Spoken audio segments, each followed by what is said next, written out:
Hey everybody, welcome back to our channel. In this following tutorial, I'm gonna let you guys know how can you transfer money from BDO to PayPal.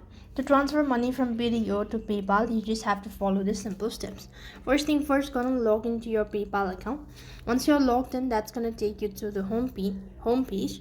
So when you're logged into your account, that's going to take you to the home page, which is going to look something like this.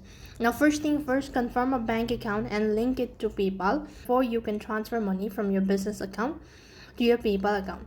You'll have to confirm the bank account and the question, and once you're done with that, you need to enter your PayPal wallet address, transfer the money to your PayPal account, and then wait for the money to arrive.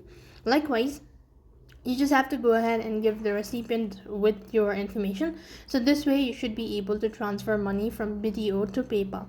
That is all for this video. I hope the video was helpful. Make sure to like, share and subscribe to our channel. Thank you for watching. See you in the next video.